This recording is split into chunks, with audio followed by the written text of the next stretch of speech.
Marvel Studios is quickly expanding the roster of available characters, so it's no surprise that a character with their own upcoming TV series, who recently appeared in Black Panther Wakanda Forever, Riri Williams, aka Ironheart, went through a couple phases of redesigns when it comes to her suit.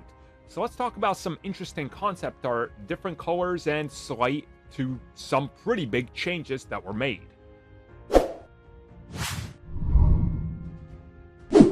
So there's been quite a bit of concept art released for Ironheart, aka Riri Williams. So what we're going to look at here is a couple of the pieces that I found really interesting. The first one here is a more red, standard looking one, I would say. This one right here is obviously orange, and in my opinion, yeah, this one doesn't work. It's a little bit closer to the final design though.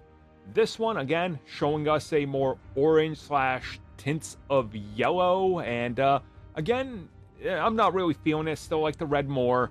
And here you get a kind of more closer to finalized design, if you will, to what it would have looked like before the film renders were put in. This one right here, the red one, in my opinion, the best one. I think the red just works. I can understand why they were going with some other colors to try to really differentiate her from Iron Man, like here, but this just doesn't look good. I don't know if it's just the orange on this, or maybe if it would have looked better in motion, but something about it just seems off. And I like that you could see that throughout most of this concept art, they generally all had the same idea. Borrow from the comic, do a couple shifts, keep that like V in the chest, play around with it. We want it to be a little bit more bulkier than a standard slim armor, but again, don't go too bulky, don't go too slim.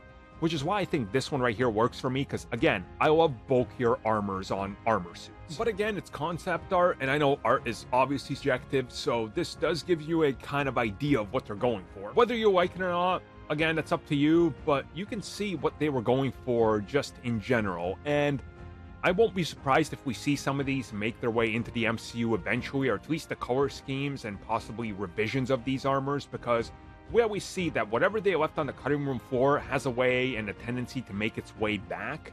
I just do hope that they don't go too slim with her armors, because then it starts to look fake, if that makes sense. Like, you start to realize that there's no way this can work.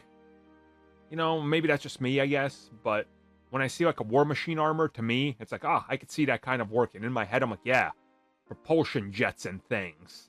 And things that are slimmer just kind of, I don't know, take me out of it. That's just my feelings on it. Overall, yeah, these armors are good. Red one's still my favorite. I hope we get a lot more of some of the other concepts, because I know they went for some really crazy designs that didn't make it in. I would love to see just how much more mechanized they were.